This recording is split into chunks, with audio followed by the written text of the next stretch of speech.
Welcome to the second season of The Tale of Show. If you haven't yet watched the first season, I highly recommend doing so now, either through the channel directly, the pop-up link that will appear, the video description, or the pinned comment. In the first season of The Tale of Show, we discovered that we are living in an era of awakened powers and energies spreading across the world. As a result, strange and unusual events began to unfold. Many people succeeded in awakening their supernatural abilities, but as these powers continued to evolve, malicious forces emerged, seeking to misuse these abilities for their own gain. To counter this, an organization called Dragon was established. Its mission is to regulate supernatural powers and protect civilians from external threats. The organization is led by the powerful Ni, who once granted power to the hero Eren. On one occasion, a group of intruders infiltrated the nation. Ni faced these elite fighters all on his own. Though they ganged up on him, he proved to be a formidable opponent. He deflected their attacks with astounding skill and agility, even reflecting their strikes back upon them with precision. When one of the attackers attempted to flee, Ni struck him with a blade, halting his escape. He then turned his attention to a towering warrior and swiftly defeated him with his sword in mere seconds. Sensing danger, the leader of the intruders tried to escape, but in the blink of an eye, Ni appeared beside him and delivered a strike so fierce it sent him flying from the far east to the far west. The intruder rose once more, channeling all his energy to summon a blazing fire dragon. But Ni was already ready. With swift precision, he cleaved the dragon in half and vanquished the enemy for good. Meanwhile, our protagonist, Sho, remains a humble high school student who sells tofu in the afternoons. His main skill? Trickery. To earn points from people through clever deception. One day, a plump man wearing a wig approached Sho, hoping to buy his famously delicious tofu. Sho told him, "It's truly special. It'll bring back your youth." The man was stunned, and his wig fell off from the shock. Sho turned his face and asked, "So, how many would you like?" The man replied, "Give me 2, no 3. But Sho, seeing an opportunity, said, "Unfortunately, there's only 1 left." The man agreed, "Fine, I'll take it." Sho then slowly waved the tofu before him and said, "Sorry, this one's just for display." All the while, Sho's point counter was rapidly ticking up as the man desperately begged to buy it at any price. Just then, Sho received a message from his teacher. That evening, a school meeting was scheduled for parents only. The staff at the door weren't allowing anyone but parents to enter. Sho, disguised as one of them, approached. The attendant gave him a knowing glance and let him in. Sho walked proudly into the meeting hall, where all the parents were gathered. One of them was complaining that his son had faced serious danger in the woods and was nearly lost. Leo's father stood beside him and said, "My son was lucky. He didn't even get a scratch." A woman in front of him added, "We all know your son is brilliant. He's surely destined for a bright future." The man chuckled proudly. Then another woman said, "I heard there's another student, Sho, who managed to defeat 10 skeletal creatures all on his own." Leo's father looked embarrassed. Just then, Sho strode in confidently and said, "Only 10? That's nothing. I took down 50. He cut through the skeletons like slicing vegetables for a salad. Leo's father boiled with rage, extended his hand to greet Sho, and Sho replied, "Sorry, remind me. Whose father are you again?" Everyone in the room was shocked by his boldness. At that moment, Teacher Z entered and said, "What are you doing here? Why didn't your father come?" The parents were stunned, and Leo's father nearly banged his head against the wall. Sho pulled Z aside and whispered, "Did you forget? I'm an orphan. I have no family." Z responded, "All right, no problem. Go ahead and sit with them." Z then addressed the parents from the podium. "You all know what happened in the woods, and the dangers your children faced. That's why I want to hear your stance on this matter." One parent slammed his hand on the table in frustration, saying, "This was your fault to begin with. You should never have exposed our kids to such danger." All the parents nodded in agreement. Z responded, "You've misunderstood me. If you're afraid for your children, you're free to withdraw them. We never force anyone to stay." Sho raised his hand and asked, "What will happen to those who decide to remain?" Z answered, "Students who stay will receive advanced training, monthly salaries, and special allowances." At that moment, the parents began reconsidering their decision. Sho lit up with excitement, thinking, "Perfect. I'll have another source of income besides tofu sales." Z continued, "Your children possess special abilities. We must harness these talents to build the future and to protect our land." Leo's father raised his hand and said, "I approve of my son staying." Even the angry parent gave his approval. One by one, the rest of the parents raised their hands to support their children's continued involvement and enrollment in Dragon organization. Later that night at home, Sho held the school application papers, unsure how to explain the situation to Law. He decided to delay the conversation and spun the Wheel of Fortune instead. He waited as it turned, only for a tofu to appear. He spun again and once more. Tofu. Again and again. Tofu. Finally, something else. A sandwich. Annoyed, he threw himself onto the bed as his point meter kept dropping. Frustrated, he kicked the wheel one more time, and this time, a strange fruit appeared. He ate it, and suddenly felt a strange surge of energy. Time itself froze around him. A glowing meteor of energy descended from the sky and struck Sho directly, fusing into his body. He found himself floating in a mysterious place among the clouds, where he slept peacefully and happily,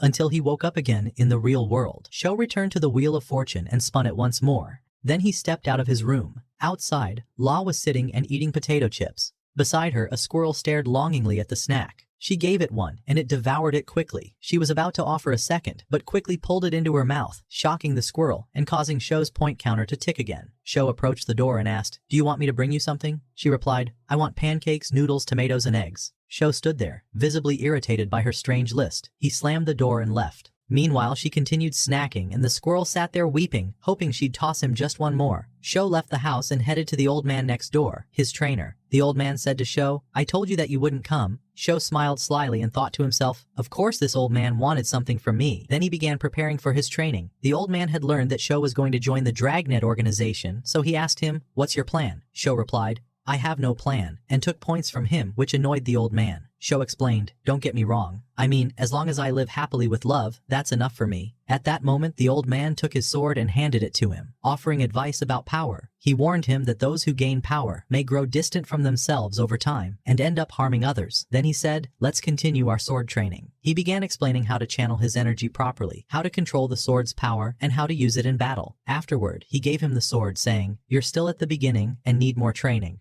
Sho gripped the sword, gathered all his energy, and struck the air. With the very first attempt, he managed to slice a tree leaf in half. The old man stood up, entered his house, and slammed the door in fury. He was deeply upset that Sho had succeeded on his first try. Still, he gave Sho 1,000 points at once. The next day, Sho's friend Ji came to visit him at his house after a previous invitation. While walking around the house, Ji noticed the stickers Sho's sister had put on the fridge and asked, "Where's your sister?" Sho replied, "Still asleep." Ji said, "Though our classmates don't like you because of the tofu stall you run, your house is never messy. On the contrary, it's neat and quite lovely." Sho answered, "I like order. I enjoy living my life happily." Ji asked, "Why don't you have any friends? What if you got into trouble one day and needed help?" Sho replied, "Don't worry. I can handle myself." Ji said, "Since we're going to join Dragnet together, we should cooperate." Sho replied, "I need to join the organization to train and change my future." Then he said, "By the way, I have a strange request. Can you give me 3 drops of blood from your finger?" Ji answered, "No problem." Sho was surprised and asked, "Aren't you curious why I'm asking for your blood?" Ji replied, "Would you have told me if I asked?" Sho said, "No." Ji responded, "Then shut up." Sho began preparing the tools needed to take the blood. After a while, Ji left the house, and the old man and his wife bid him farewell. Sho also said goodbye, while snatching a few points from them quickly. Sho entered the house again, and Lu had just woken up. He said to her, "Come sit next to me. I have good news for you." She came closer, still dazed, and asked, "What is it?" He said excitedly, "Congratulations, you're going to school." She was shocked, fully awakened, and yelled, "Good news? This is a disaster. I wake up to this catastrophe. I don't want to go to school." He said, "You know you came from the orphanage to live with me. We used to be beggars with nothing, but now we have money, and you should live a normal life. Frankly, if you don't go to school, then no noodles, no pancakes, no tomatoes, no eggs." Lu was stunned by his threat and said, "Looks like I'll have to agree. For the sake of noodles, pancakes, tomatoes, and eggs." Sho turned his face and said, "Mission complete. All respect." She said reluctantly, "Fine, I'll go to school." He brought her some food he had gotten from the Wheel of Fortune so she could have breakfast before leaving. She was still in shock that he was serious, especially when she saw points flying out of her in anger. After finishing breakfast, she left the house and walked toward the squirrel who was eating apples with the rats. She grabbed a broom and chased the rats away, saying to the squirrel, "Don't hang around those rats again. They'll corrupt your brother." Sho called out to her, "Come on, change your clothes quickly." Then he prepared the blood sample he took from Ji and the documents that were to be delivered to the school. He said to her, "We'll meet with Director Xiao tonight to hand him these documents so he can recommend you." In the evening, Sho met with Director Xiao at the restaurant and handed him Lu's documents. Lu was extremely upset about going to school, while Sho looked very pleased. Afterward, Sho returned to the old man to resume his sword training. The old man asked him, "Why didn't you tell me you were sending Lu to school?" Sho replied, "Of course I can't do without your services. You'll be doing her homework." The old man was deeply annoyed and points started leaking out of him. Then he asked, "Did you meet with the Shiab and give him a test tube containing blood?" Sho tried to dodge the question, but the old man said, "Enough lying. You know they use blood samples to assess a student's special abilities. You and Lu both have exceptionally high abilities, but you're afraid of drawing attention to yourself. That's why you took your friend Ji's blood instead. And you'll ask me, how did I know? Well, I've been your neighbor for years, and I've never seen a classmate visit you before. So I was sure it was you who invited him. He continued, but you must be careful. There's a problem. Dragnet has a DNA library, and your friend's blood is almost certainly in their system. Your secret will be exposed. It's only a matter of time. Sho was shocked and started to feel anxious. The old man handed him another test tube and said, you'd better go now and replace it with the one in Xiao's office. He often leaves the samples on his desk. If you don't do it before the school opens in the morning, someone else will collect them. Sho thought to himself, this organization is not as simple as I imagined.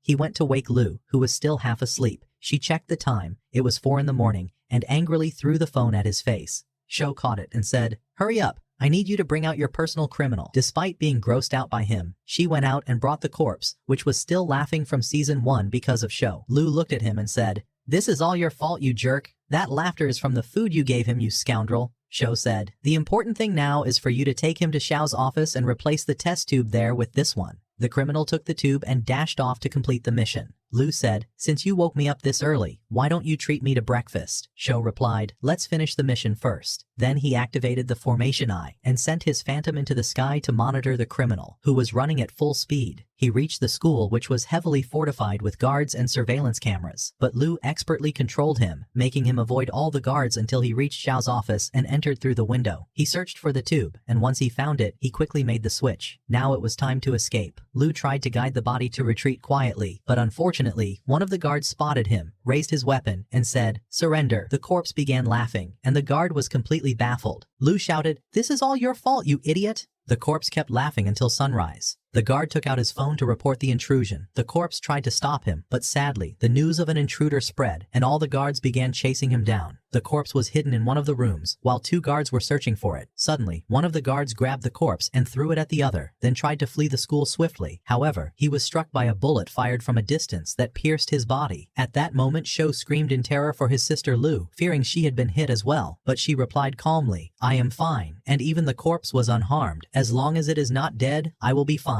The corpse then dashed quickly out of the school amidst a state of alarm among the teachers, security, and members of the Digent organization. Meanwhile, the teacher Z could not comprehend how such a breach had occurred, especially since nothing had changed. Everything remained as it was. At that point, the director Xiao ordered an examination of the fingerprints found on the wall of the test tube to verify if his fingerprints were present. Teacher Z remarked, man, it's just a student's blood sample. Who would attack a school for that? Xiao replied, checking the fingerprints will not harm us in any way. Afterwards, Sho went to his elderly neighbor's house. The old man was surprised by their visit, and Shu explained, I came to replace the tube as you told me, but I heard gunfire from afar, got scared, and returned. Can you help us by changing it this time? The old man agreed, saying, only this once, since it's the first time you've asked me, but don't ask me again. Shu thanked him for the assistance. The old man entered his home and pondered Sho's words. Could the morning gunfire have been related to Sho? His wife took the tube from him and said, there was a black ghost laughing non-stop there, and it was hit by a bullet while fleeing. He responded, perhaps Sho truly has no connection, especially since his sister Lu was unharmed. His wife added, could it be that his sister is the trump card he relies on? He replied,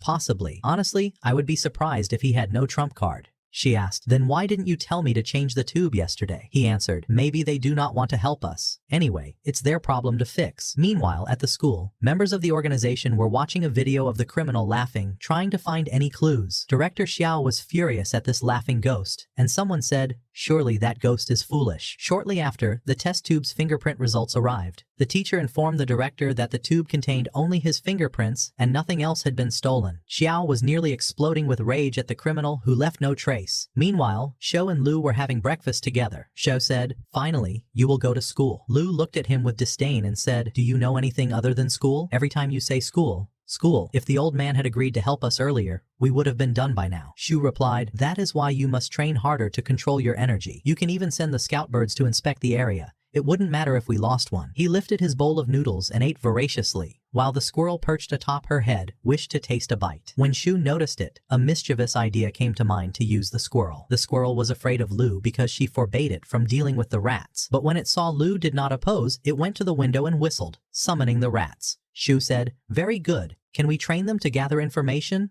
The squirrel shook its head and made gestures that Shu did not understand. Lu translated, he says those rats are stupid and don't understand anything. Indeed, the rats looked utterly foolish. Shu told the squirrel, now I will make them drink this magic water to become smarter, and you will control them. The squirrel nodded in agreement. It lined the rats up and made each drink from the water. At that moment, the rats transformed into smart, soft-furred creatures. The line dwindled until it was empty. All the rats were now under the squirrel's control. The squirrel signaled Sho that the mission was accomplished. However, Sho was frustrated because he could not understand the squirrel. He said Lu must always translate for him. He sat thinking of a solution to improve communication between him and the squirrel. Then an idea struck him. He picked up the squirrel and said, "From today, I will teach you to read and write." He sat it in front of a tablet and gave it a pencil, saying, "Start memorizing the letters you see. Every day I will teach you 40 new words, and your homework is to write each word in a full line." The squirrel was scared and muttered to itself, "Why are they doing this to me?" Meanwhile, Lu held her school admission letter, upset about the previous events. Outside,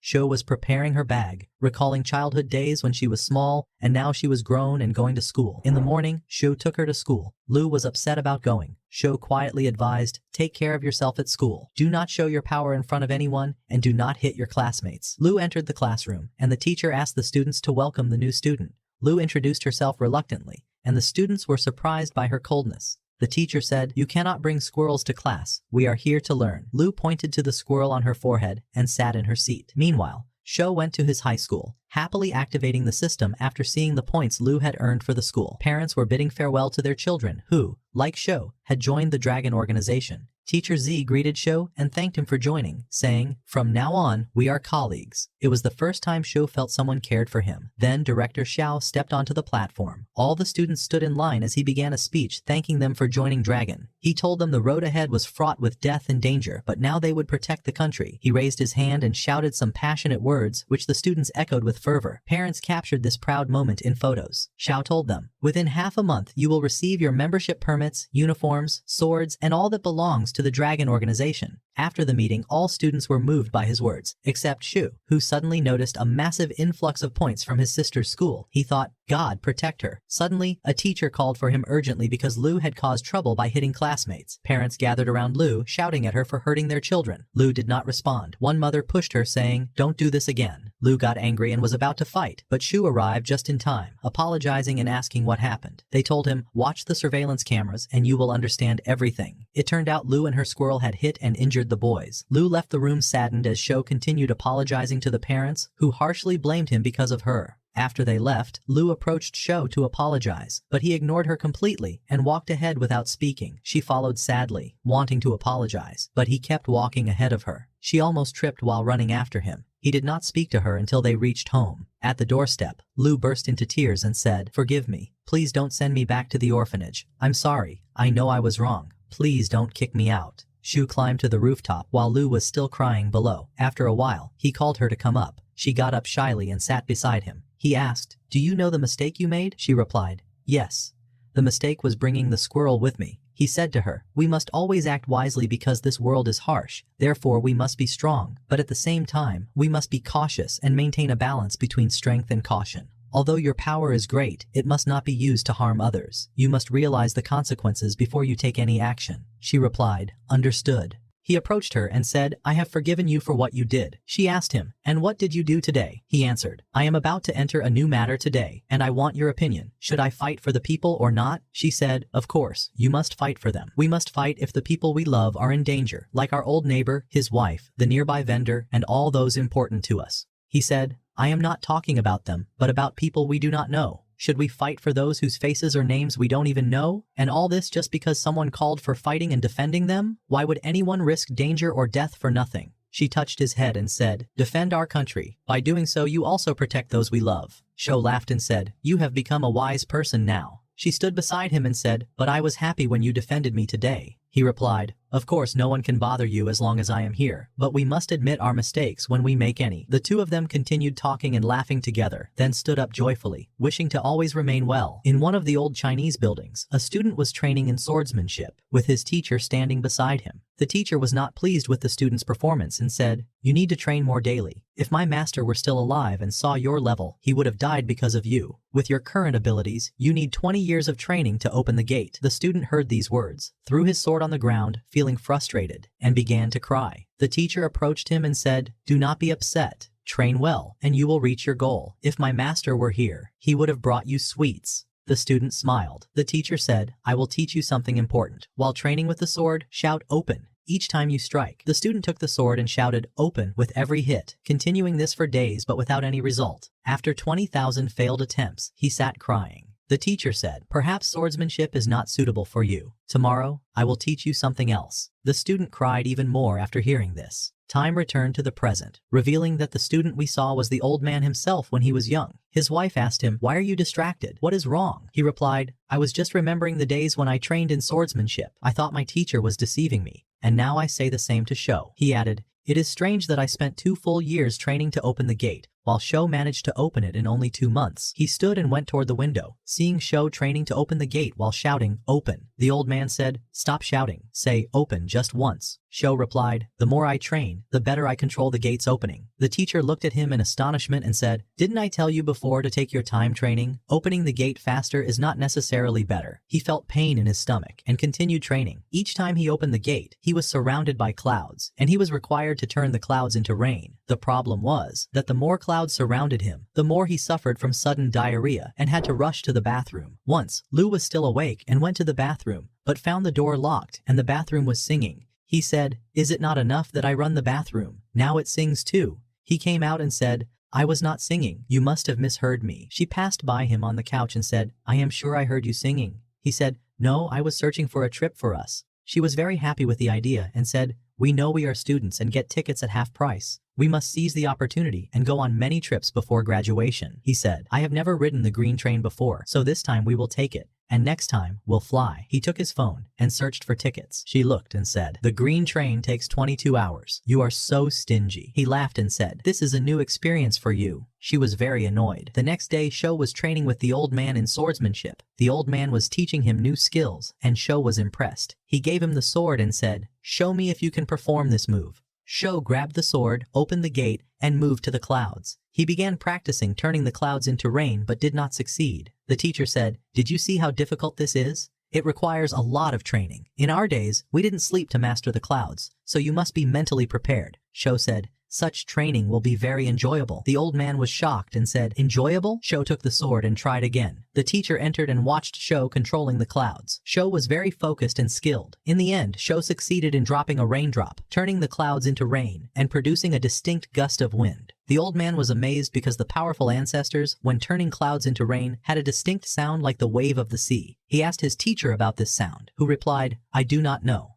I have never heard it before, but the elders say it sounds like the sea wave." Currently, the old man was very annoyed because all this training caused him severe diarrhea. Sho said, "I feel I succeeded in turning clouds into rain." The old man said, "Don't be too happy. You have a long way ahead. After turning clouds into rain, you must turn rain into rivers and rivers into seas." Then the old man rested while Sho continued training. After a while, Sho said, "I have decided to go on a trip with Lu." The old man was happy and said, "It's good to change the atmosphere and go for leisure." The next morning, Sho woke up early, had breakfast with Lu, packed their bags for the trip, and set off. Lu ran quickly to beat Sho to the station. When they arrived, Sho said, "Was it necessary for you to buy a pink bag? How can a man like me carry a feminine bag?" She said, "I bought it because I'm a girl. You don't like it? That's your problem." Sho was shocked by her reply, and everyone at the station stared at them. Sho took the bag and inspected it. The clerk asked him, "Is this pink bag yours?" Sho replied, "Yes, it's mine." The clerk apologized. "Sorry if I was mistaken." He checked the bag and asked, "Does it contain animals?" "The rules prohibit animals on the train." Sho said, "Do you mean the squirrel? It's a toy, not a living animal, just decoration." The clerk looked suspiciously into the squirrel's eyes while it remained still. A man passing by was eating chips, and the squirrel, very hungry, couldn't resist. It stared at him, which startled the clerk, and Sho took them away. Sho said to the squirrel, "From now on, you will see tough days. I will make you memorize 80,000 words a day." The squirrel tugged at its hair and then looked at Lu, who was wide-eyed. Sho asked, "Can you climb?" The squirrel replied, "Yes." Sho said, "Quickly pass through this opening, and we will meet on the platform in front of the train." The squirrel climbed up, gave the OK sign, and went ahead. Sho and Lu arrived at the platform in front of the train with 2 tickets. Sho said to her, "I have a lower bunk and a middle one. Which do you prefer?" She replied, "I'll take the middle bunk." At that moment, a squirrel leapt down toward them from above. Lu handed it a chip, and the squirrel nearly burst into tears from joy, overwhelmed by her kindness. Sho asked in surprise, "What's wrong with it?" It was time to board the train. Lu was thrilled. They entered and headed toward their cabin, where they found 4 young men playing cards in their seats. Sho said politely, "Excuse me, this is my seat." The young man with purple hair replied, "Sit down for now. We'll finish the round, then get up." Sho knocked on the upper bunk and asked, "What's this?" The boy replied, "The upper bunk." Sho knocked again and asked about the other one. "The middle bunk." "What else would it be?" A third knock. "And this one?" The boy answered sharply, clearly annoyed. "The lower bunk, obviously." Sho responded, "No, this one is my lower bunk." The young man grew irritated. "What do you mean? I won't let you sit on that bed." But Sho felt an aura emanating from them. He immediately knew the boy was a student from the Doujin class, yet so low-ranked that even a squirrel could likely beat him. The boy's classmate intervened. "Enough, leave him be. We're from Doujin, we don't need to get into fights with ordinary people." Sho smiled. "Excellent. So, you're from Doujin?" The boy replied, "Yes, what about you?" Sho answered confidently, "I'm a reformist." The girl, Lyra, burst out laughing at his appearance. The boy sneered, "And what exactly do you reform?" Sho replied, "I reform people I don't like." The boy was stunned by the response and nearly threw a punch, but his companions stopped him just before the ticket inspector arrived. They had no choice but to give up the seats. Sho placed the pink suitcase on the top rack. He and Lu stood, mesmerized by the view, as the train moved through the landscape. That evening, while Lu was asleep, Sho snuck off to a private spot and swallowed a fruit. He began training, and soon a phantom sword appeared in his hand. He started to channel energy into it. When he launched an attack, the glass in front of him shattered. Sho was stunned. He felt his power had doubled since unlocking the gate. He tried to replicate it, but failed. He knew he hadn't mastered it yet. He approached the window and muttered, "I suppose I'll have to pay for the broken glass." He went to the inspector's room, left some money, and walked away without being seen. By morning, Sho tried to wake Lu, but she refused. He said, "Get up quickly so you can use the restroom before it gets crowded." She didn't respond. He teased, "If you get up now, I'll make you noodles." She jumped up immediately. They went together to brush their teeth.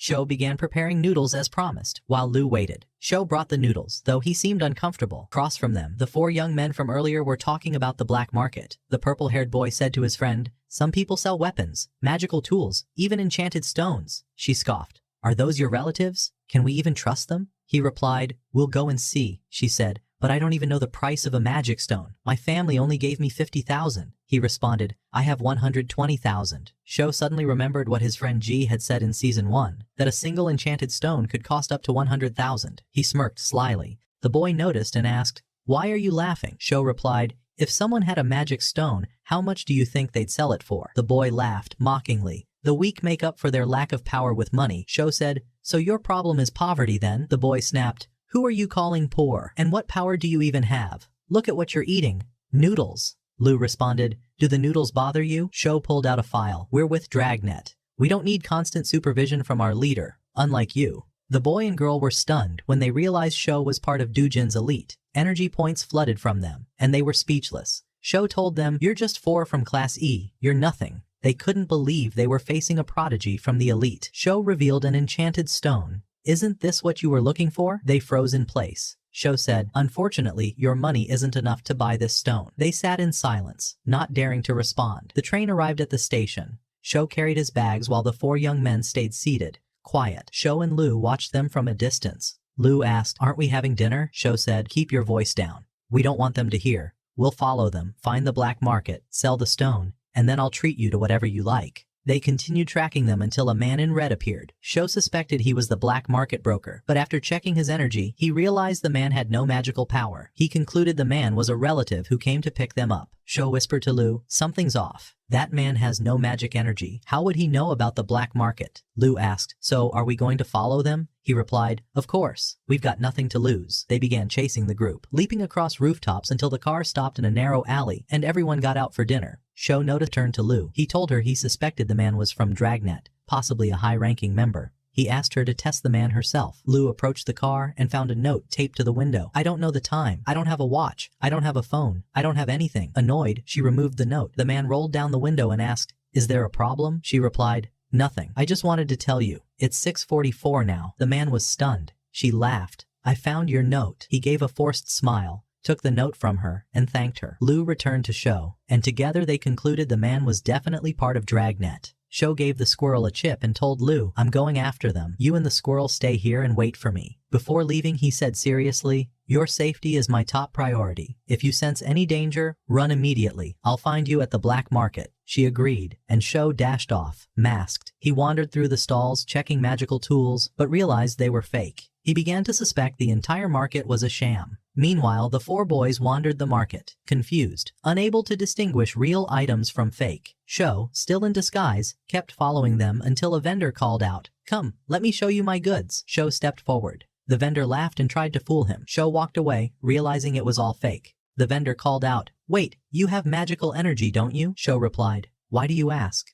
The vendor said, "Because I have exactly what you're looking for." Sho approached. The vendor whispered, "We don't show the real items out in the open, but if you're a true fighter, I'll show you what I'm hiding." Sho said, "Sounds great. Just try to sound a bit more convincing." The vendor said, "I don't have magical weapons, but I do have an enchanted stone." Sho replied, "Show it to me." The vendor said, "First, show me your power." He placed an orb in Sho's hand, asking him to demonstrate. Sho crushed it instantly, then smacked the vendor on the head, knocking him down. The vendor stood up and said, "All right, follow me." The man kept walking with Sho silently following him until they reached a small room. He knocked on the door and someone came out, instantly sensing Sho's power. He realized Sho was one of the awakened, from Class A. Without a word, the man pulled out a small box and closed the door behind him. Sho opened the box and the man revealed the magic stones inside. Sho exclaimed with amazement, "Incredible. These stones are better than the ones I already have." The merchant replied, "I wanted you to realize I'm not like the other sellers. They all deal in counterfeit goods. None of them have anything genuine like what I carry." Sho asked, "And how much do you sell them for?" The seller said, "Forget the price for now.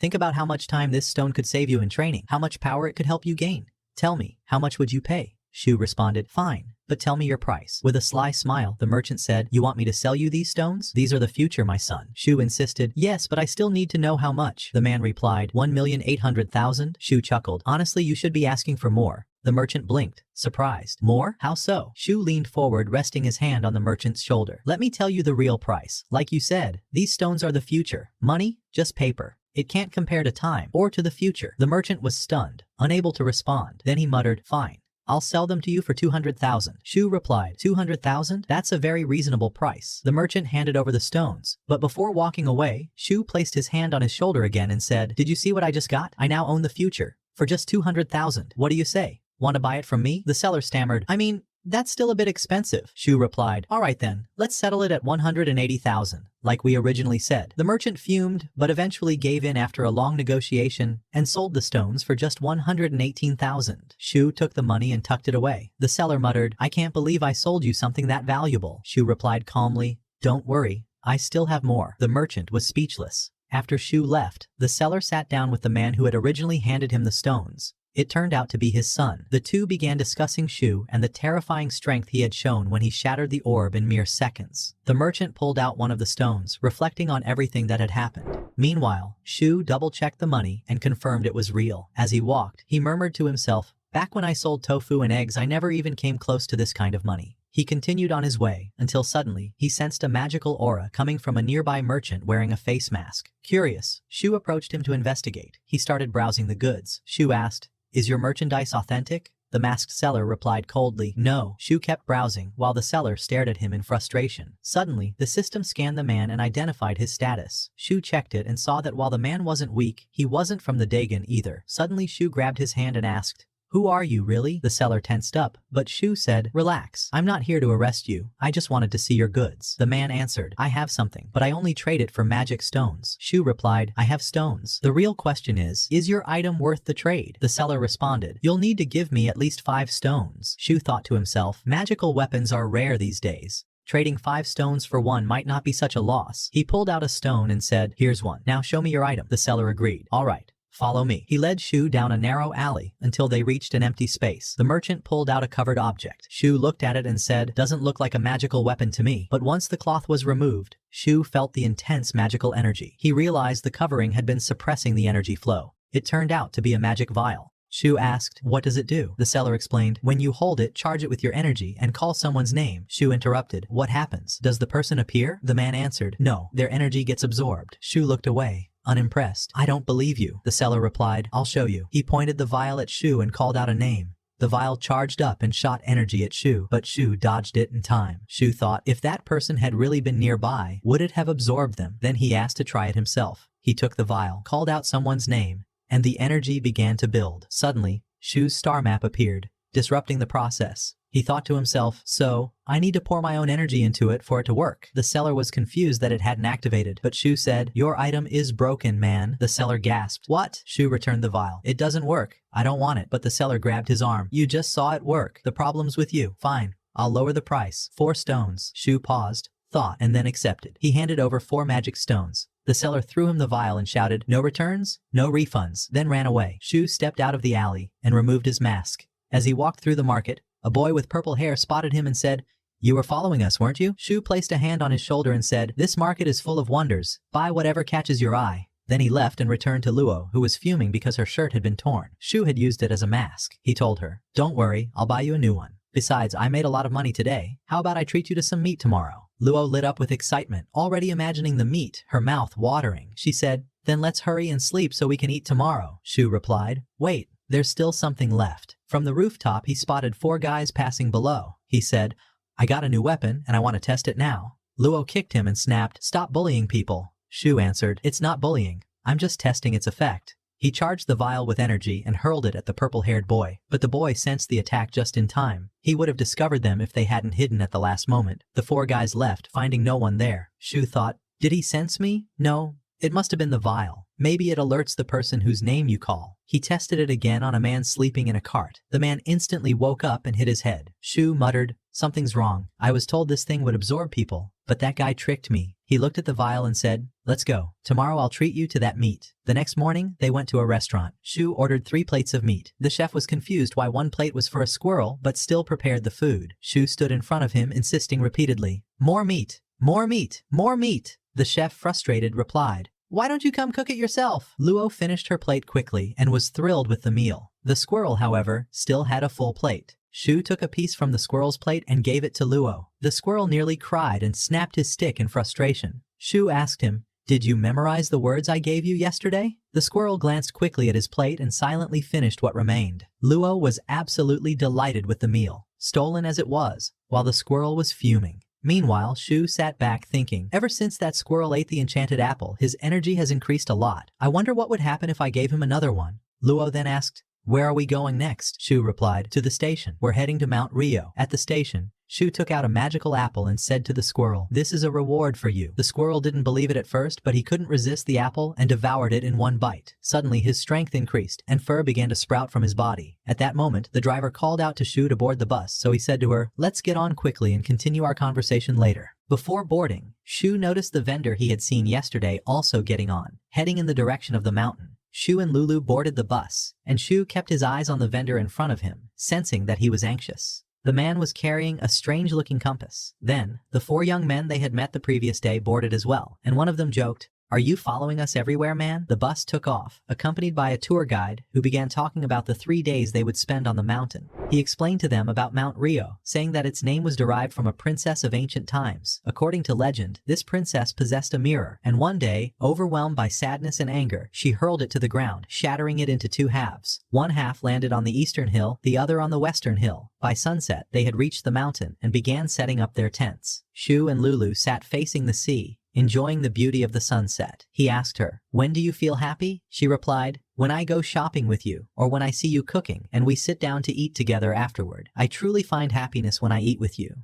At that moment, she recalled all the times they had shared meals together, and they both savored the sunset. Suddenly, Shu sensed something strange. He saw a person radiating fiery energy running toward a motorcycle. As soon as he saw him, he realized it was Yang, the fire-wielding sorcerer who had appeared at the beginning of Season 1, whom the Dragon Organization was trying to capture. He was the same person who had attempted to burn Shu's hand in front of his house but had failed. What was strange this time was that the energy emanating from him was far more powerful than before, clearly from a different level. Shu decided to follow him to understand what he was planning. He said to Lulu, "I'll be back in a bit. Get the tent ready," then took off in pursuit until he saw him reach a tent where the vendor Shu had bought from was waiting. Shu stood outside the tent, eavesdropping on their conversation. The vendor said, "You must be more cautious this time. We're dealing with fighters from the outside. Don't let the Dragon Organization capture you again." Yang responded, "You know how much I suffered escaping from Dragon." Upon hearing the phrase, "fighters from the outside," Shu immediately sensed they were planning something dangerous. Yang continued, "I don't think the gent are watching us now. I heard they're opening the Atab soon.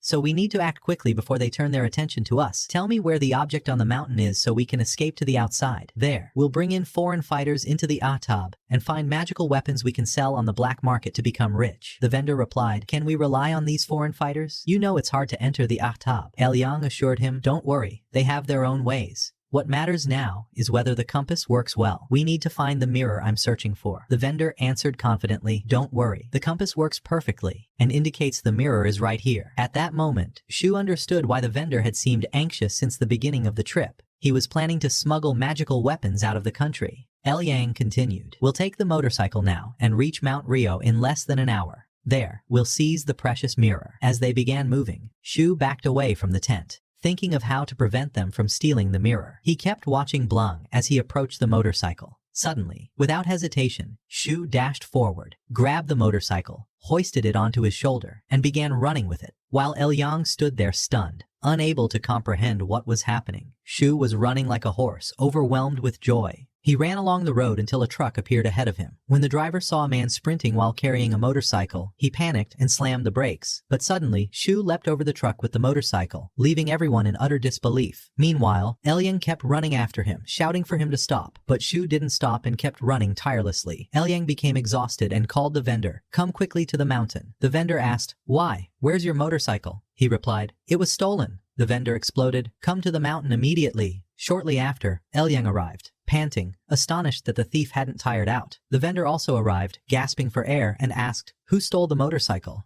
Yang answered, I don't know. The vendor said, I can understand someone stealing it while riding it, but carrying it on the shoulder and running off? Blang then said, I don't know, but aren't you supposed to be level D? How did you not catch him? Yang responded, I've never seen anything like that in my life. That person must be from level C. Suddenly the vendor asked, did you fight anyone? Yang replied, no. Blang began to wonder, what would motivate someone to do that? He concluded that the information must have leaked, possibly from someone within Dragon, since only they could do something that foolish. They then continued toward the mountain to find out who had stolen the motorcycle. On the other side, reports reached the Dragon organization, indicating that someone had been seen running while carrying a motorcycle, but surveillance cameras couldn't capture his face due to his speed. One agent said, he might be a professional fighter. Another replied, impossible. No professional would do something that ridiculous. The commander ordered all units to be deployed to search for him and personally set out with his team. They questioned every patrol but found nothing. Before leaving, he ordered them to continue the search. As for Shu, he had arrived at Mount Rio, threw the motorcycle aside while singing, and began searching for the mirror they had intended to steal. He activated his skill to detect any magical energy, and once he sensed it, he rushed toward it. He stood at the spot emitting the energy and felt a hollow beneath his feet. He took out his eye of formation and transformed it into a drilling weapon. After he finished digging, Sho descended into the cave, using his phone's flashlight to light the way. He walked slowly and cautiously until he accidentally stepped on a trap. Sharp arrows shot toward him from every direction, but he miraculously managed to dodge them and continued his advance until he reached a strange chamber at the end of the cave. The room was dimly lit, with a stone table in the center, covered in a thin layer of dust. As he approached it, he found the half of the shattered mirror mentioned in the legend. The moment he tried to touch it, an intense light burst from it, nearly blinding him. He couldn't open his eyes, which burned and turned red from the brightness as tears streamed down his cheeks. At that moment, he received a system notification informing him that the two individuals who had been chasing him had reached his location. They had stopped outside the cave, near the motorcycle lying on the ground. Liang turned to the seller and grabbed him firmly, saying, this means he's looking for the mirror too. You must have betrayed me, the seller replied angrily. Me? How would I even know where your bike was? How can you accuse me of betrayal? Liang shouted. I didn't tell anyone where it was. That means it must be you, the seller retorted stubbornly, and I didn't tell anyone either. Liang replied curtly, it doesn't matter now. Take out the compass so we can locate the mirror. We'll settle our score later. The seller pulled out a magical compass which pointed to the same spot inside the cave. The two of them hurried toward the hole that Sho had dug. Liang stood at the edge and said to the seller, you go down first, the seller protested. Why should I go down? Why don't you just burn the whole place and be done with it? Sho shouted from inside the hole. Don't burn it. I'm coming up now. Liang asked. What did you find down there? Sho replied. I found half of the mirror. If you promise not to burn the place, I'll throw it up to you. Liang said. Then throw it quickly. Sho threw the half mirror and Liang caught it joyfully. He asked, and where's the other half? Sho answered. This is all there is. The other half isn't here. Liang said. Then stay in the hole. I won't pull you out until we confirm it's the real mirror. Sho said, believe me, it's the original. Try it if you want. They tried it, and as soon as they opened their eyes toward it, a burning light shot out again, nearly blinding them both, causing the mirror to fall from their hands to the ground. Sho quickly climbed out of the hole and took the mirror. Liang tried to strike him with magical fire, but the attack missed and instead hit the seller, burning him severely. Seeing the chaos, Sho slipped his hand into his pocket and teleported away using magic. Liang, furious at the seller, struck him again with fire. Then he suddenly turned and was shocked to see Sho running away, carrying the motorcycle on his shoulder. Both Liang and the seller immediately descended the mountain, trying to catch up with him, but Sho was ahead, running with the bike still hoisted on his shoulder. They continued on foot until they saw a car approaching. The seller shouted, "That's a Dragon Force vehicle. We have to run," but Liang grabbed him and said, "Run from what? We didn't do anything. Let's just walk calmly." The car stopped, and the unit commander stepped out and asked, "Did you see someone running with a motorcycle on their shoulder?" Liang answered, "No, we didn't see anything. Who would carry a motorcycle on their shoulder anyway?" The commander smirked sarcastically and continued on, then suddenly stopped the car again and said, "Wait a second. You two are wearing strange clothes. Who are you? And what are you doing here?" The seller panicked and started laughing for no reason. Liang turned to answer, but he was no longer beside him. He had already run off. The seller was forced to chase him, but the commander got out of the car and unleashed a magical skill that summoned vine-like cuffs, which wrapped around the seller. He cried out, "Liang, help me!" Liang paused and launched a fire attack at the commander, but the commander blocked it easily and ordered the rest of the team to chase Liang. Meanwhile, the seller kept screaming, "Don't leave me!" But Liang ignored him, so the seller pointed at him and shouted, "The one running away is Liang. He's from Category D and is a fugitive from Dragon Force." As soon as Liang heard that, he turned back furiously and launched a fire attack at the seller, who quickly pulled out a magical cloth that reflected the attack and set the whole area ablaze. The commander then realized the seller was trying to burn the entire site, so he ordered his forces to capture him immediately. The seller shielded himself with the magical cloth and stayed hidden, while Liang attacked the team again, but the commander blocked his attack. In that moment, rage burned in the commander's eyes. He activated one of his strongest skills, a massive orb of energy formed in his hand, radiating terrifying power. Liang froze in place, trembling and hesitant, and eventually raised his hands in surrender. The commander cancelled his skill and ordered the soldiers to restrain both Liang and the seller. They dragged them toward the vehicle. Before they entered, the commander turned and asked Liang, "Why were you carrying the motorcycle and running?" Liang said, "I swear it wasn't me." The seller said, "The bike was stolen. The thief went that way." The commander didn't believe either of them, but he ordered the troops to continue the search, suspecting the presence of a third person. He then received a call from the team in the cave, informing him that they had found nothing in Mount Ryoma's cave. He asked, "Then what was in the cave?" The seller answered, "The person who stole the bike took something important, the princess's mirror." The commander was surprised and said, "You mean the old legend people talk about? What good is a mirror like that?" The seller replied, "It can generate a blinding light that draws extreme attention." The commander laughed sarcastically and said, "You think I'll believe such nonsense?" Meanwhile, Sho had gone far, laughing joyfully as he ran with the motorcycle on his shoulder, collecting magical points from Liang and the seller. He kept running until he neared the camp. He dropped the bike to the ground and found Luo sleeping outside the tent. He stepped inside and said, "Sorry for the delay. I was dealing with some bad people, but I brought something important." Luo woke up excitedly and said, "Next time, let me fight with you." "So, what did you bring?" He pulled out the mirror and said, "The princess's mirror the tour guide told us about." Luo was thrilled and asked if she could have it. He replied, "No, I'm not giving it to you." She got upset, pushed him, and stormed into the tent angrily. At that moment, a dragon patrol passed by the camp. Liang and the seller were inside the vehicle. Soon after, a traffic jam occurred, and Sho stopped to see what was going on. He was thinking about what the criminals had said, about ruins that would open soon and the arrival of foreign fighters. He pulled out his phone, intending to report it to someone in authority, but he hesitated and decided to investigate on his own. As he was walking, someone called out to him from afar. It was his friend Ji. Sho said, "I was on a trip with Luo. What are you doing here?" Ji replied, "Some ruins are about to open and they've been looking for you to join us." Sho was surprised and asked, "I'm allowed to enter?" Ji said, "Yes, because you're one of the top students who made great achievements in the last ruins." Sho felt proud and happy that he would have a role in the events to come. On the morning of the next day, the students participating in the trip were arguing with the tour guide due to the trip being cancelled. The guide said to them, "The trip was cancelled against my will. It was the security forces that prevented the bus from entering." The boy with the purple hair replied, "Since we're going back, return our money." The guide responded, "The problem isn't mine. It's a state issue." The argument continued until Shu and Lu entered. The guide asked him, "Where are you going?" Shu replied, "We're heading to the ruins that are about to open soon." Shortly after, Shu and Lu arrived at the site of the ruins. The security guard allowed Shu to pass because he had valid identification, but he stopped Lu because she had none.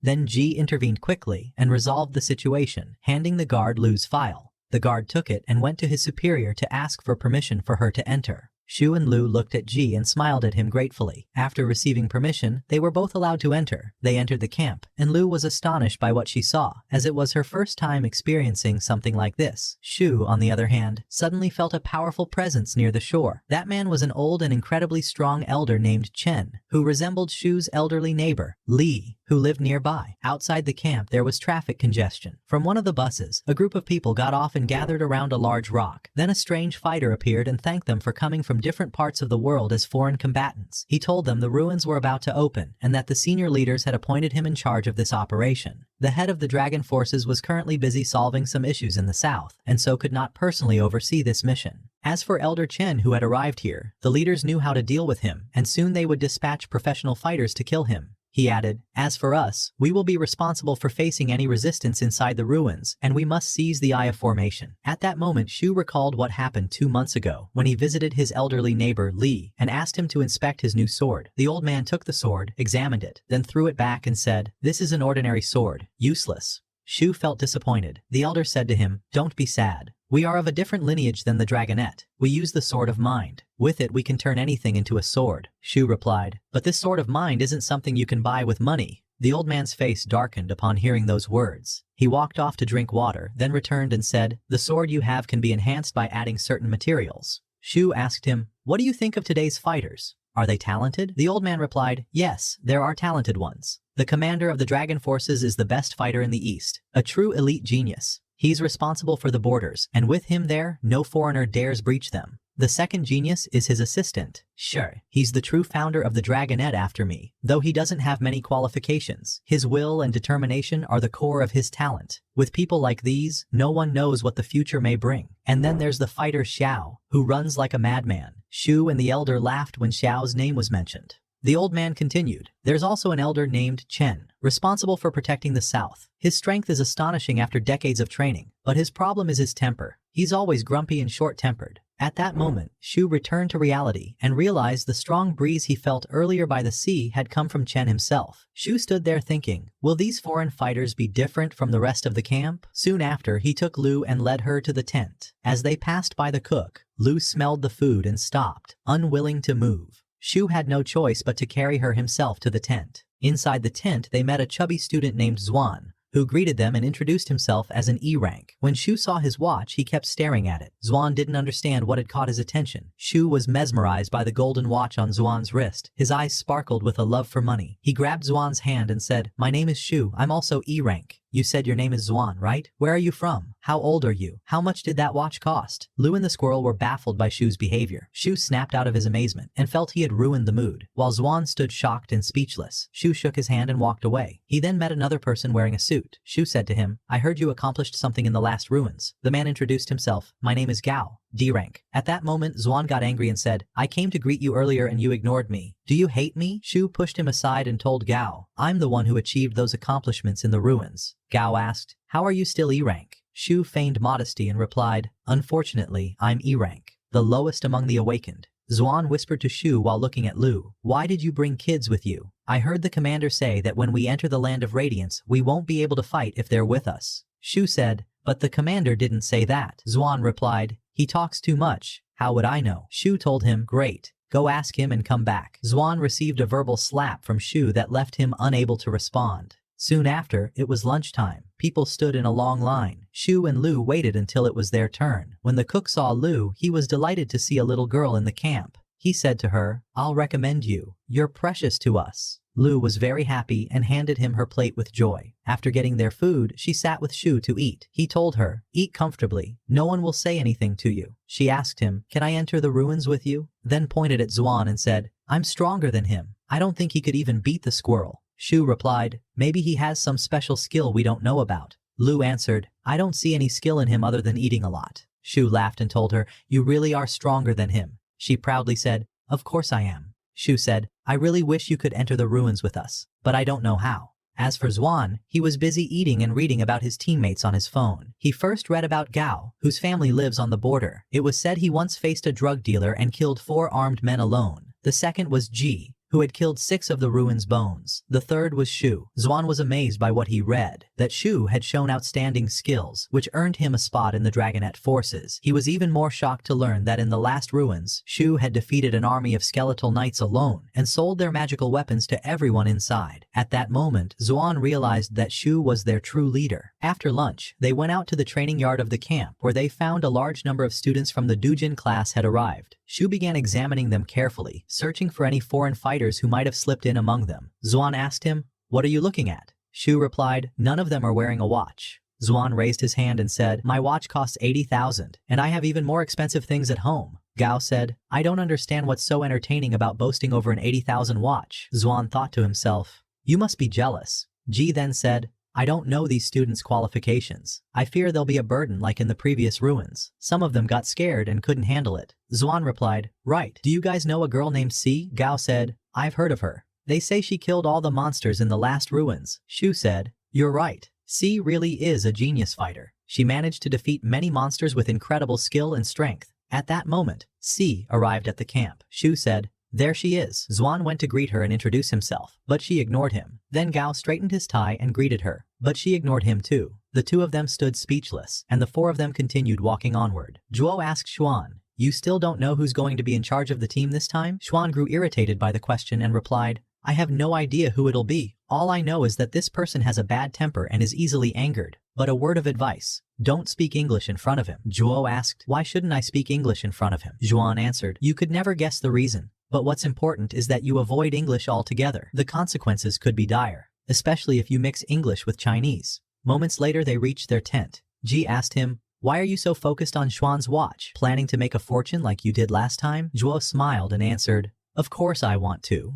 As you know, life needs money. I'm not like you. I have a family to support." Ji looked at him sternly and said, "A day will come when you'll have to choose between money and protecting people. What will you choose then?" Zhuo replied, "It's true people love money, but if we go through life just barely getting by, we won't have to rely on cheap means to get it." Ji was pleased by his response. He then showed Zhuo his phone and said, "There's some info saying the strength of the beasts inside the ruins varies each time." Zhuo asked, "Are you saying this time will be harder than the last?" Ji replied, "Yes." Just then Lu entered and said to Zhuo, "I found a beautiful spot here. Come with me. I want to take some amazing photos by the sea." Zhuo pulled out his phone and said, "Take your pictures here." But she replied, "No, I want beautiful ones." Zhuo flared up, "Have I ever taken bad pictures of you before?" In the end, they went together to the sea. Lu was overjoyed by the scenery. They walked until they reached an old man named Qin, standing with his back to the sea. Zhuo and Lu were about to return to camp when Elder Qin said, "Stop. Who told you two to leave?" They were puzzled. Zhuo asked, "Do you need anything, sir?" The old man replied, "I've heard good things about you from Xiao. Hopefully we'll do a fine job together in the ruins." Zhuo laughed, and Qin responded, "You laugh?" Then suddenly, he performed a powerful skill that made the birds fall into the sea. Zhuo was stunned and thought to himself, just how powerful is he? The old man approached him and said, "What you did in the last ruins annoyed me. Are you planning to interfere with my work too?" Zhuo was flustered and replied, "No." The elder said, "Wait, if you do plan to interfere then say so. If not, then be honest." Then he looked at Lu and said, "Well, little one, how about taking the old path and training under me?" Lu hid behind Zhuo and said,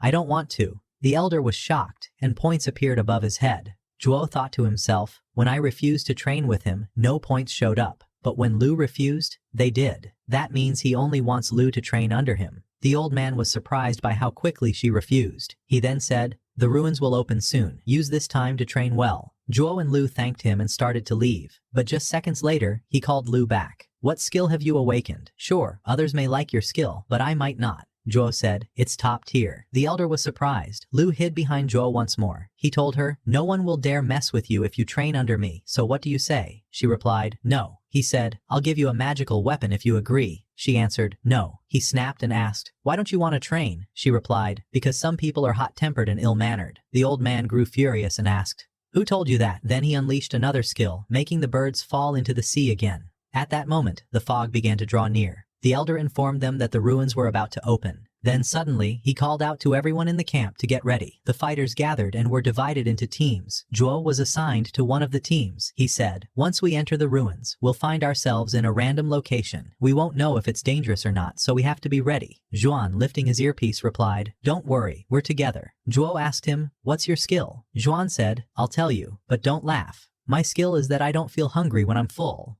Zhuo said, what kind of skill is that? None of us feel hungry if we're full. Zhuan clarified, actually, when I eat good food, I can last 15 days without eating again. Zhuo burst out laughing and said, what an amazing skill! I don't know how we'll survive without you. Zhuan suddenly felt worthless. Then he looked at Lu and asked, is this little girl really going into the ruins with us? Lu gave him a scornful look. Suddenly, Elder Qin said, this little one is stronger than you, by the way. And you, idiot. Mind your own business. Zhuan nearly collapsed, but when he realized it was his grandfather speaking, he shut his mouth immediately. The grandfather said, don't open your mouth again or I'll throw you out. Zhuo looked at Xuan and understood that Elder Qin was his grandfather. Lu asked Xuan, have you ever dared to speak English to him? He replied, no, never. They continued walking as the fog thickened. Zhuo held Lu's hand and said, if we get separated, let's meet in the center of the ruins. I'll wait for you there. She replied, okay. She was thrilled to finally work alongside Zhuo. Then they pierced through the fog and entered the ruins. At the same time, the villains and foreign fighters were preparing to break through the fog as well. Zhuo arrived at a place resembling a forest, accompanied by some students who had landed in the same area. The students were terrified of the forest they found themselves in and wanted to hide from danger, while Zhuo silently observed them. They remained frightened until a student named Wei, of a high rank, arrived. One of them said, it's good that he's with us. All we have to do is follow him. Wei agreed and said, you must all be cautious in the ruins and watch out for one another. Since we're a large group, we'll form a team, and I'll be the leader. Everyone agreed. He continued, first, we need to choose a direction. Any suggestions? One of them said, we could follow the sun's direction. But when they looked up, the trees were too dense for sunlight to reach them. Wei said, that won't work. Suddenly, Zhuo said from the back, then let's follow the moon. The leader grew furious and turned to the group. We'll try climbing a mountain to get a view of the entire forest, then decide from there. Everyone liked the idea and agreed. But Zhuo seized the moment and said, why don't I climb a tree first? He earned a few points from the leader, but the leader cleverly replied, since it's your suggestion, go ahead and climb the tree. Zhuo laughed and said, you want me to climb when the tree's right in front of you? What if I get hurt? Everyone was angered by his words and deducted points from him. Zhuo said, I was just joking. You took it too seriously. I'm not one of those selfish people who are scared of death and send their comrades to explore in their place. The poor leader couldn't respond from sheer frustration, while Zhuo opened his system, delighted by how many points he'd gained. The team continued walking until they stopped by a tree. Zhuo climbed its trunk. Suddenly, a snake appeared and attacked him, but Zhuo grabbed its tail before it reached him, opened its mouth, and pulled out its fangs. The snake too emitted frustration points. Then Zhuo threw the snake down onto the students' heads, earning a large number of points. As he stood on the tree, he thought, if animals give off points too, why not take advantage? I could pull their fangs one by one. He felt the sturdy trunk beneath his feet. Looking around, he saw a vast forest stretching into the horizon. He then remembered what Ji had told him. The strength of spiritual energy in the ruins isn't constant in every area. Zhuo began to sense the spiritual energy around him and detected a massive force coming from ahead. He realized this must be the center of the ruins. Just then, the leader Wei called up to him. What did you find? Zhuo shouted, wow. They asked, what did you see? He replied, lots of trees. Come see. The leader nearly lost his mind. Zhuo said to him, come enjoy the stunning natural scenery. The leader collapsed to the ground, cursing him. Zhuo climbed down and said, night is approaching. Let's find a good place to camp. But the leader and the team completely ignored him. Seeing this, Zhuo turned back and looked toward the tree to scout the area again. Then he walked over to the nearby grass and began searching until he found an animal's skeleton. He panicked and called out to the leader to come see it. But the leader replied, I'm sure you just want to show me more scenery, right?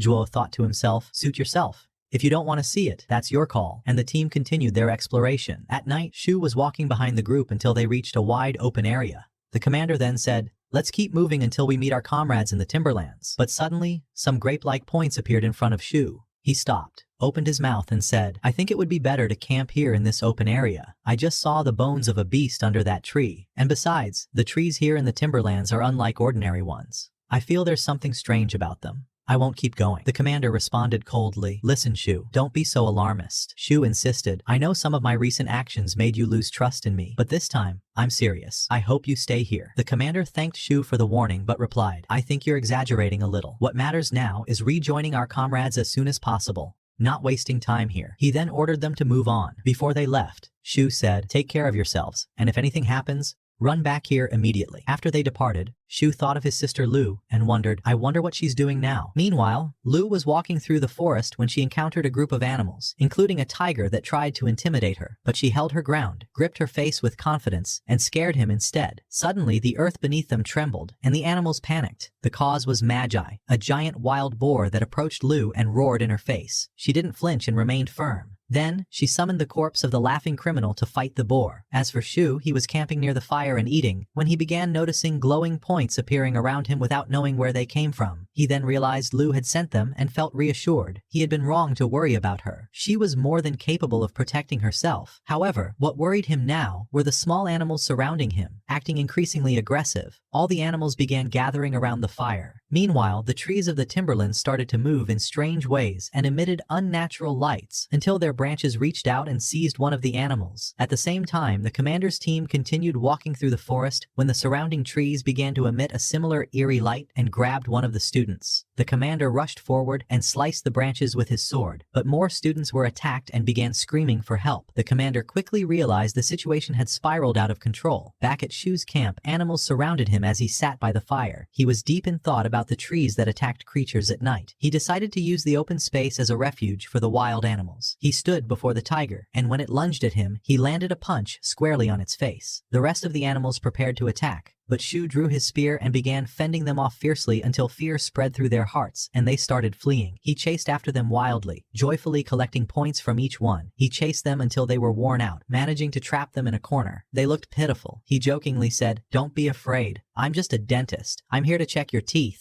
Meanwhile, the commander's team continued fleeing from the attacking tree branches. Eventually, they heard voices nearby. The commander called out for help, and they ran toward the source, reaching a teacher accompanied by a group of students. The teacher said, "We need a clear area to camp until morning. We passed by an open area earlier, but it was full of wild animals. We couldn't stay there." Commander Wei asked, "Don't you know of a suitable place for us to camp tonight?" Wei then regretted not listening to Shu and told the teacher, "I know an open area." They all rushed and finally arrived at Shu's campfire, only to find him busy pulling out a decayed tooth from an animal, while the rest stood in line waiting their turn. The commander and his team were baffled and certain that Shu must be insane. The commander called out, "What on earth are you doing?" Shu replied with surprise, "I'm pulling out rotten teeth so they won't die from them." He then reached into the mouth of a small leopard and extracted a tooth, saying, "I'm worried this little one might die because of that tooth." The students couldn't make sense of it until the teacher approached, greeted Shu, and said, "The forest is extremely dangerous at night. We've come to camp with you. Don't worry, we'll help you kill these animals." Shu became angry and snapped, "These animals are innocent. Why would you kill them? I'm just examining their teeth, for their own good." Then, he took some points from the teacher.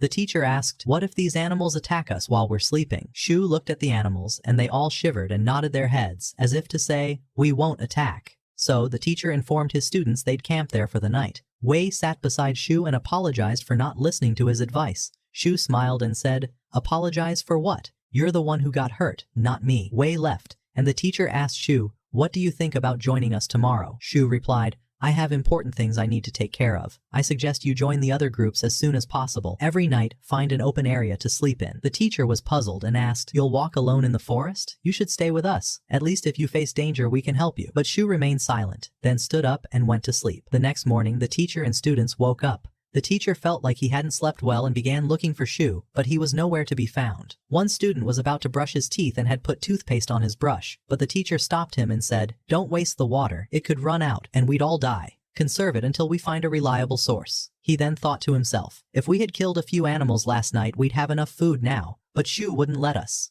Suddenly, he felt a strange movement behind the bushes. The ground trembled beneath them. He quickly alerted the students, drew his sword, and told them to prepare for battle. A group of animals appeared, walking in a single line toward them, led by the giant wild boar, Magi, with Lu riding on its back. The teacher and students were stunned. He asked in shock, "Who are you?" She answered, "I am Lu, beast tamer. I have a question. Have you seen a tall young man, about this height, named Shu?" As for Shu, he sneezed in a faraway place while walking, as if he could feel someone talking about him. The teacher pointed to the path Shu had taken, and Lu was overjoyed. She would finally be able to see him again. She took off with her animals in search of him. And with that, the second season of Show's Tale comes to an end. If you'd like to see the third and final season, let us know in the comments. Don't forget to subscribe to the channel to stay updated with new videos, and turn on the notification bell so you won't miss a single episode. Hit the like button to show your love for this story. We'll see you in the next video. Take care.